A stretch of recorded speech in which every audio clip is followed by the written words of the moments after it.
श्रीनारायणकवचं राजोवाच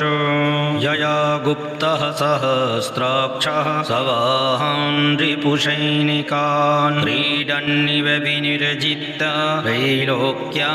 बुभुजे श्रियं भगवन्तन्ममाख्याहि वरमनारायणात्मकं यथा ततायिनः शत्रून् येन गुप्तो जयन्मृधे श्रीशुकौवाच वृतः पुरोहितस्त्वाष्ट्रो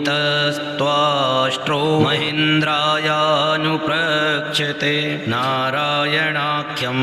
वरमाह तदिहैकमनाः शृणु विश्वरूपौवाच धौताङ्घ्रिपाणिराचम्य शपवित्रयुदङ्मुखः कृतस्वङ्गकरन्यासो मन्त्राभ्यां वाग्यतः शुचि नारायणमयं वरम षण्णैविधभयागते देवभूतात्मकर्मेभ्यो नारायणमयः पुमान् पादयोर्जानुनोरुरवो रुदरेः अध्यथोरसि मुखे शिरस्यानुपूर्व्यात् ओङ्कारादीनि विन्यसे ॐ नमो नारायणायेति विपर्ययमथापि वा करन्यासं तथा कुर्यात् द्वादशाक्षरविद्यया प्रणवादियकारान्त मङ्गुल्यगोष्ठपरवशु न्यसेद्धृदय ओङ्कारं विकारमनुमूर्धनि षकारं तु भ्रुवोर्मध्ये णकारं शिखया न्यसेत् विकारं नेत्रयोर्युञ्जान् नकारं सर्वसन्धिषु मकारमास्त्रमुद्दिश्य मन्त्रमूर्तिर्भवेत् बुधः सविसर्गं फलन्तं तत् सर्वदिक्षु विनिर्दिशे ॐ विष्णवे नमः इत्यात्मानं परं ध्यायेत् ध्येयं षट्शक्तिभिर्युतं विद्या तेजस्तपो मूर्तिर्हिमं मन्त्रमुदाहरेत् ॐ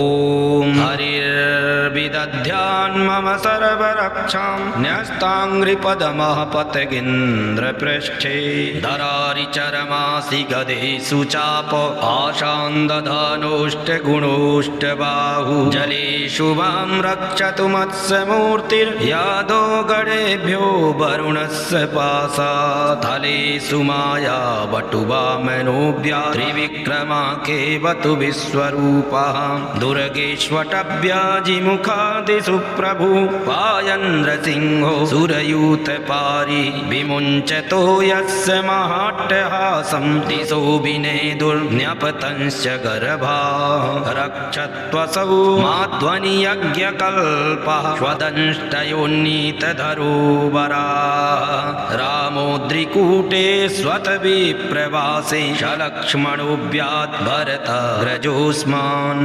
मामुग्रधर्मादखिलात् प्रमादान् नारायणः पातु नरस्य हासात् दत्तास्त्वयोगादतयोगनाथ पायाद्गुणेश कपिलः कर्मबन्धात् सनत्कुमारोऽवतु कामदेवा दयाननो मां पथि देवहेलनात् देवर्षिवर्यः पुरुषार्चनान्तरात् कूर्मो हरिर्मां निर्यादशेषात् धनवन्तरिर्भगवान् पात्वपथ्या द्वन्द्वाद्भयादृशभो निर्जितात्मा यज्ञश्च लोकादवतात् जनान्ता बलो गणात् क्रोधवशादिन्द्रः द्वैपायनो भगवान् प्रबोधा बुद्धस्तु पाखण्डगणात् प्रमादात् कल्किः कले कालमलात् प्रपातु धर्मावनायोरुकृता वरः मां केशवो गदया प्रातरव्यात् गोविन्दया सङ्गवमात्तवेणुः नारायण नारायणः प्राण उदात्त शक्तिर्मध्यं दिने विष्णुररिन्द्रपाणिः देवोपराह्ने मधुहोग्रधन्वा सायन्त्रिधामा वतु माधवो मां दोषे ऋषिकेश उतार्धरात्रे निशीथैको वतु पद्मनाभः श्रीवत्सधाम पररात्रैषः प्रत्युषैः सोऽसिधरो जनार्दनः दामोदरो व्यादनुसन्ध्य प्रभातो विश्वेश्वरो भगवान् कालमूर्तिः चक्रं युगान्ता नलतिग्मनेमि भ्रमत्समन्तात् भगवत्प्रयुक्तं दन्दग्धिदन्दग्ध्यरिषैन्यमाशु गच्छं यथा वातसखाहुताशः गदेश निस्पर्शन विस्फुलिङ्गे निष्पिण्डि निष्पिण्डे जितप्रियासि कूष्माण्डवैना यक्षरक्षो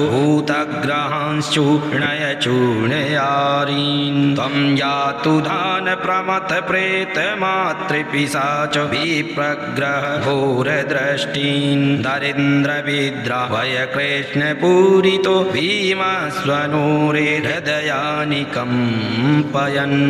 त्वं तिग्मधारा शिवरारिसैन्यमीशप्रयुक्तो मम छिन्धि छिन्धि चक्षुंसि चरमं सतचन्द्रचादद्विषामघोना हरपापचक्षुषां यन्यो भयं ग्रहेभ्यो भूतेतुभ्यो नृभ्य एव च सरीसृपेभ्यो दंष्ट्रिभ्यो भूतेभ्यो होम्य एव च शरवाण्येतानि भगवान् नामरूपास्त्रकीर्तनात् प्रयान्तु सञ्चयं सद्यो येनः श्रेयः प्रतीपकः गरुडो भगवान् स्तोत्रस्तोभश्छन्दोमयः प्रभु रक्षत्वशेषकृच्छेभ्यो विश्वक्षेणस्य वाहनम् शरवापदभ्यो हरेर्नाम रूपयानायुधानि नः बुद्धीन्द्रियमनः प्राणान् पान्तु पार्षदभूषणा यथा हि भगवानेव वस्तुतः सदसच्चय शक्तेनानेन नः सर्वे यान्तु नाशमुपद्रवा यथैकात्म्यानुभावान् विकल्परहिता स्वयं भूषणायुधलिङ्गाख्या धत्ते शक्ति स्वमायया तेनैव शक्त्यमानेन सर्वज्ञो भगवान् हरिः पातु सर्वैः स्वरूपैर्नः सदा सर्वत्र सर्वगः विदिक्षुदिक्षुर्ध्वमदः समन्तादन्तर्बहिर्भगवान् नरसिंहः प्रापयल्लोकभयं स्वनेन स्वतेजसा ग्रस्तसमस्ततेजा मघवन्मिदमाख्यातं वरमनारायणात्मकं विजयस्यञ्जसा येन दंसितोऽसुरयूथपान् एतद्वारयमाणं स्तु यं यं पश्यति चक्षुषा पदा वा संस्पृशेत् सद्यः साध्वसात् स विमुच्यते न कुतश्चित् भयं तस्य विद्यां धारयतो भवेत् राजदस्युग्रहादिभ्यो व्याध्यादिभ्यश्च करैचित् इमां विद्यां पुरा कश्चित् कौशिको धारयन् द्विजः योगधारणया स्वाङ्गं जहौसामरुधन्वनि तस्योपरि विमानेन गन्धर्वपतिरेकदा ययौ चित्ररथास्त्रीभिर्भृतो यत्र दुजक्षयः गगनान् व्यपतत्सद्यः शविमानो ह्यवाक्शिरा शबालखिल्लवचनादस्थीन्यादाय विस्मितः प्रास्य प्राची सरस्वत्यां स्नात्वा धाम स्वमन्वगा श्रीशुक उवाच य इदं शृणुयात्काले यो धारयति चाद्रिता तं नमस्यन्ति भूतानि मुच्यते सर्वतो भयात् एतां विद्यामधिगतो विश्वरूपाच्च तक्रतुः त्रैलोक्यनाथो त्रैलोक्यलक्ष्मीं बुभुजे विनिर्जित्य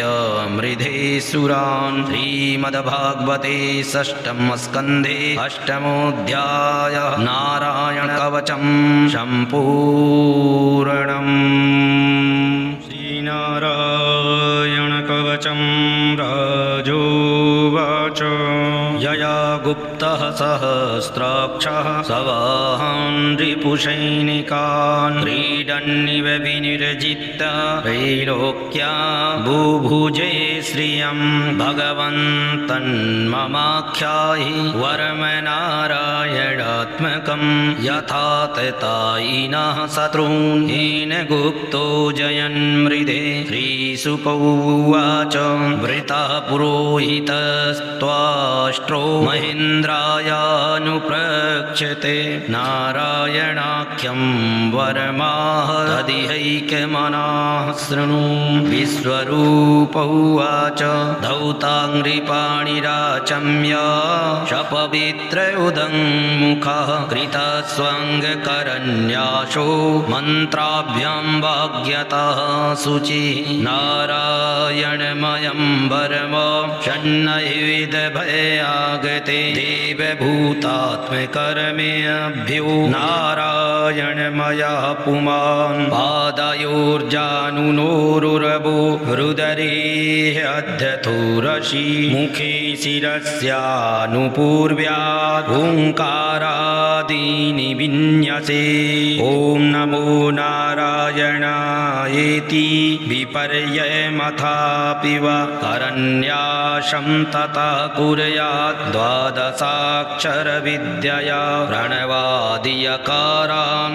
मङ्गुल्यगोष्ठपरवशु न्यसेद्धृदय ओङ्कारं विकारमनुमूर्धनि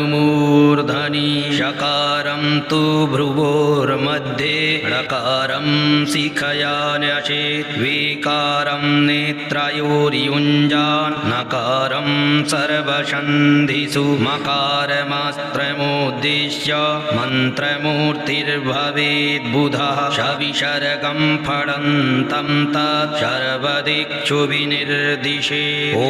विष्णवे नमः इत्यात्मानं परं ध्यायेत् ध्येयं षट्शक्तिभिर्युतं विद्यातेजस्तपोमूर्तिर्हिमं मन्त्रमुदाहरेत्। ॐ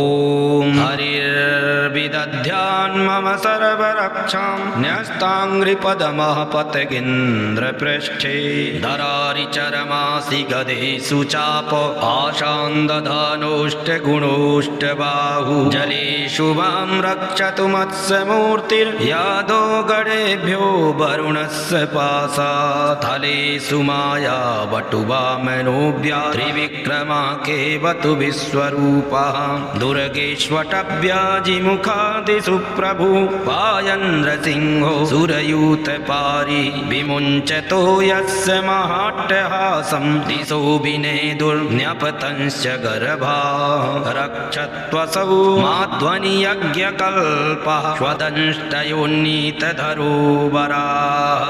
रामोद्रिकूटे स्वतविप्रवासे सलक्ष्मणोऽव्यात् भरतग्रजोऽस्मान् मामुग्रधर्मादखिलात् प्रमादान् नारायणः पातु नरस्य हासात् दत्तास्त्वयोगादतयोगनाथ पायात् गुणेश कपिलः कर्मबन्धात् सनत्कुमारोऽवतु कामदेवा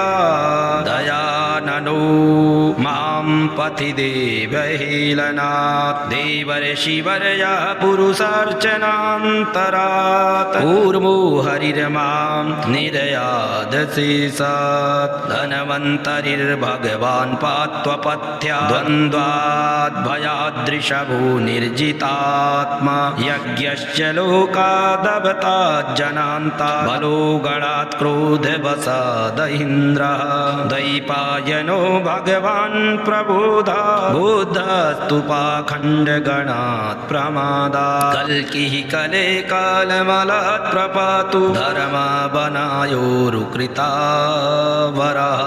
मां केशवो गदया प्रतरभ्य गोविन्दया सङ्गवमात्तवेणुः नारायणः प्राण उदात्त शक्तिर्मध्यं दिने विष्णुररिन्द्रपाणिः देवोपराह्णे मधुहोग्रधन्वा सायन्त्रिधामा वतु माधवो मां दोषे ऋषिकेश उतार्धरात्रे निशीथैको वतु पद्मनाभः श्रीवत्सधाम पररात्रैषः प्रत्युषैः सोऽसिधरो जनार्दन दामोदरो व्यादनुसन्ध्य प्रभातो विश्वेश्वरो भगवान् कालमूर्तिः चक्रं युगान्ता नलतिग्मनेमि भ्रमत्समन्तात् भगवत्प्रयुक्तं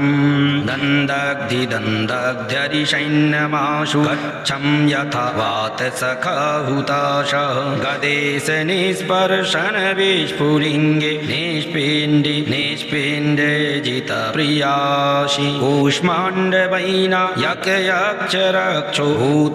भूतग्रहांश्चूर्णय चूर्णयारीन् त्वं यातु धान प्रमथ प्रेतमातृपिशाच विप्रग्रह घोरदृष्टीन् दरिन्द्रविद्रा भयकृष्णपूरितो भीमस्वनूरे हृदयानि कम्पयन्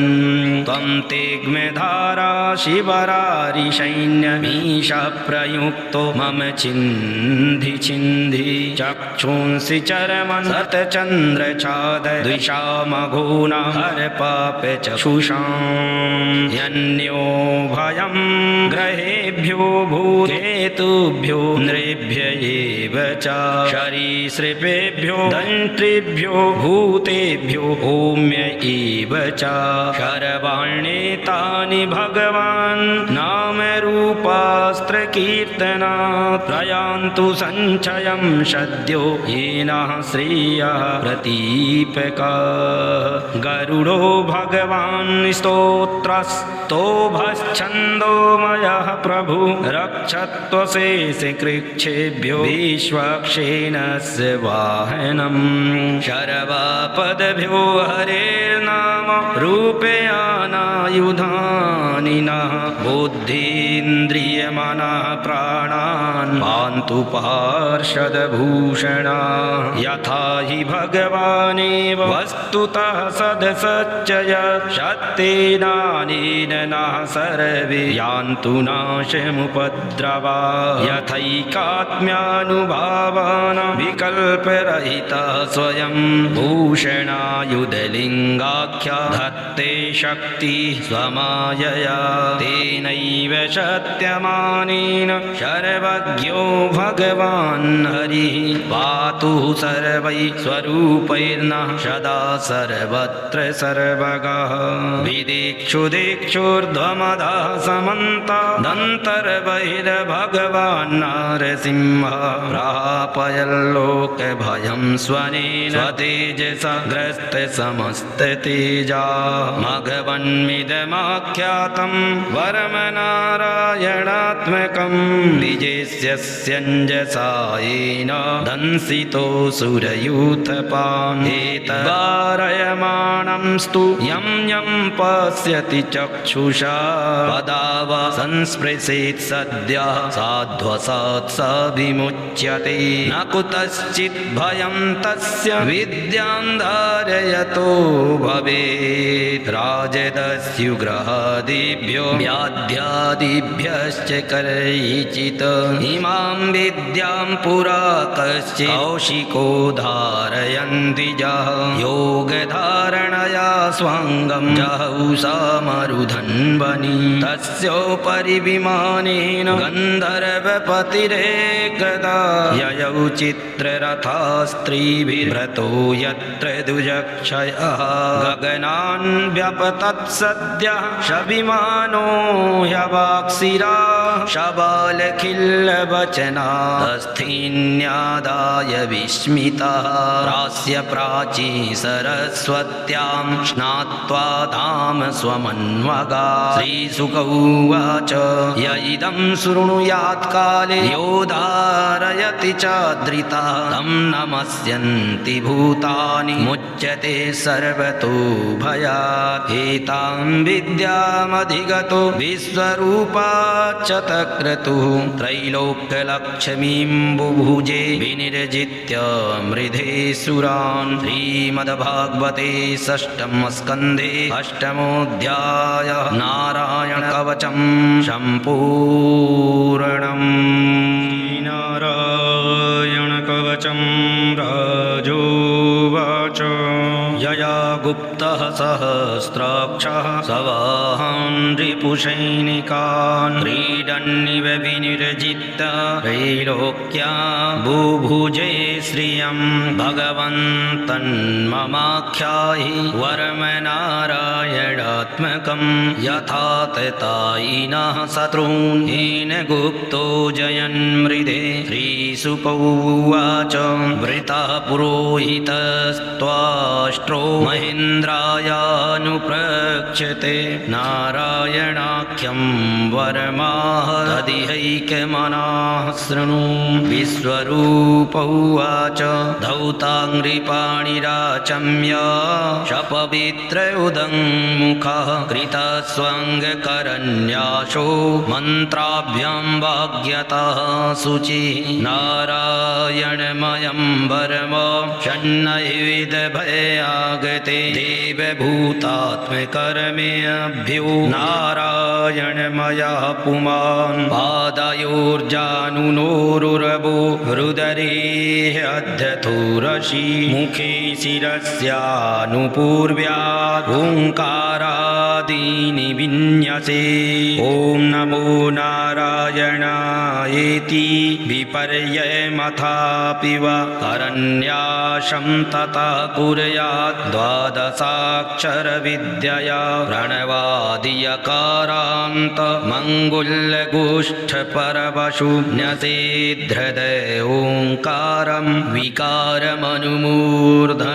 षकारं तु भ्रुवोर्मध्ये णकारं शिखया न्यसेत् विकारं नेत्रयोर्युञ्जान् नकारं सर्वसन्धिषु मकारमस्त्रमुद्दिश्य मन्त्रमूर्तिर्भवेत् बुधः शविसर्गं फलन्तं तत् सर्वदिक्षु विनिर्दिशे ॐ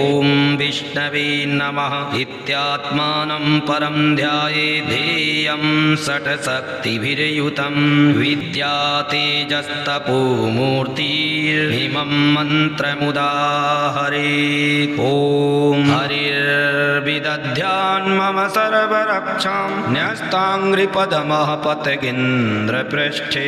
धरारिचरमासि गदेषु चाप आशान्दधानोष्टगुणोष्टबाहु जलेषु मां रक्षतु मत्स्यमूर्तिर्यादो गणेभ्यो वरुणस्य पाशात् थलेषु माया वटुवामनोऽव्या त्रिविक्रमाकेवतु विश्वरूपः दुर्गेष्वटव्याजिमुखादिषु प्रभु वायन्द्रसिंहो सुरयूथपारि विमुञ्चतो यस्य महाट्टहासं दिशो विनेदुर्न्यपतंश्च गर्भा रक्षत्वसौ माध्वनियज्ञकल्पः स्वदंष्टयोन्नीतधरोवराः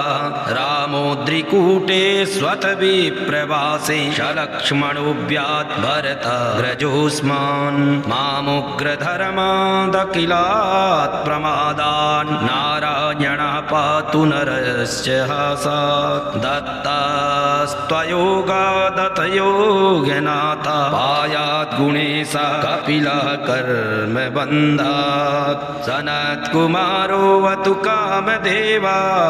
दयाननो मां पतिदेवहेलनात् देवर्षिवर्यः पुरुषार्चनान्तरात् ऊर्मो हरिर्मां निर्यादशेषात् धनवन्तरिर्भगवान् पात्वपथ्या द्वन्द्वात् भयादृशभो निर्जितात्मा यज्ञश्च लोकादवता जनान्ता बलो गणात् क्रोधवसादहीन्द्रः द्वैपायनो भगवान् प्रबोधा बुद्धस्तु पाखण्डगणात् प्रमादात् कल्किः कले कालमलात् प्रपातु धर्मावनायोरुकृता वरः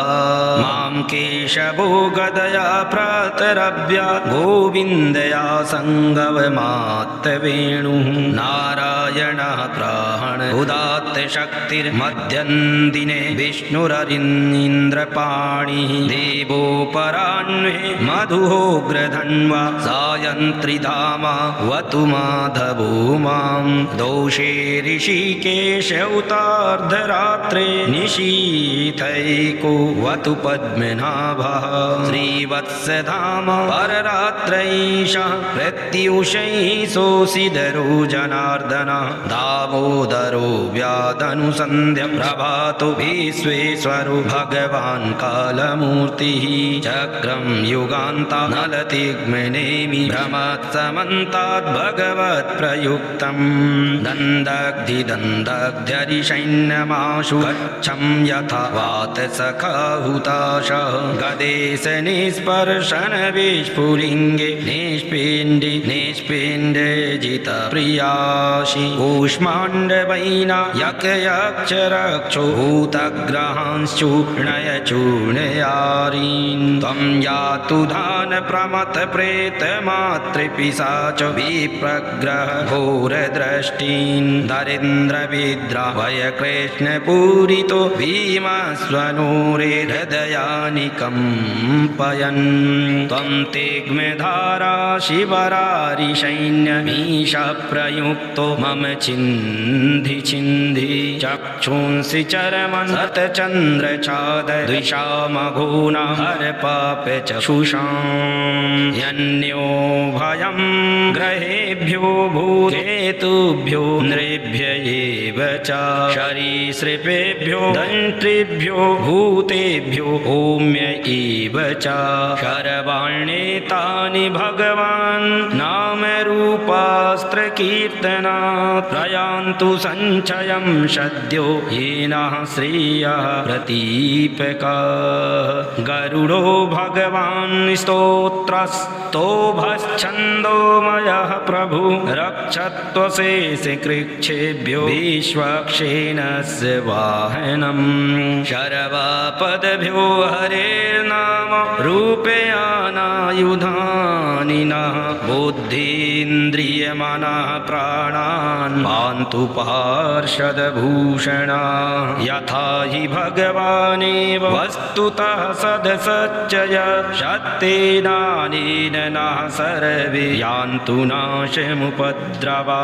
यथैकात्म्यानुभावानां विकल्परहिता स्वयं भूषणायुधलिङ्गाख्या धत्ते शक्ति स्वमायया तेनैव शक्त्यमानेन सर्वज्ञो भगवान् हरिः पातु सर्वैः स्वरूपैर्नः सदा सर्वत्र सर्वगः विदिक्षुदिक्षुर्ध्वमधः समन्तादन्तर्बहिर्भगवान् नरसिंहः प्रापयल्लोकभयं स्वनेन स्वतेजसा ग्रस्तसमस्ततेजा मघवन्मिदमाख्यातं वरमनारायणात्मकं विजेष्यस्यञ्जसा येन दंसितो सुरयूथपान् एतद्वारयमाणं स्तु यं यं पश्यति चक्षुषा पदाव संस्पृशेत् सद्यः साध्वसात् स विमुच्यते न कुतश्चित् भयं तस्य विद्यां धारयतो भवेत् राजदस्युग्रहादिभ्यो व्याध्यादिभ्यश्च करैचित् इमां विद्यां पुरा कश्चित् कौशिको धारयन्ति जः योगधारणया स्वाङ्गं जहौ समरुधन्वनि तस्योपरि विमानेन गन्धर्वपतिरेकदा ययौ चित्ररथस्त्रीभिर्भृतो यत्र दुजक्षयः गगनान् व्यपतत्सद्यः शविमानो ह्यवाक्शिरा शबालखिल्लवचना तस्थीन्यादाय विस्मितः प्रास्य प्राची सरस्वत्यां स्नात्वा धाम स्वमन्वगा श्रीशुक उवाच य इदं शृणुयात् काले यो धारयति चाद्रितः तं नमस्यन्ति भूतानि मुच्यते सर्वतो भयात् एतां विद्यामधिगतो विश्वरूपाच्चतक्रतुः त्रैलोक्यलक्ष्मीं बुभुजे विनिर्जित्य मृधे सुरान् श्रीमद्भागवते षष्ठम स्कन्धे अष्टमोऽध्यायः नारायणकवचं सम्पूर्णम्।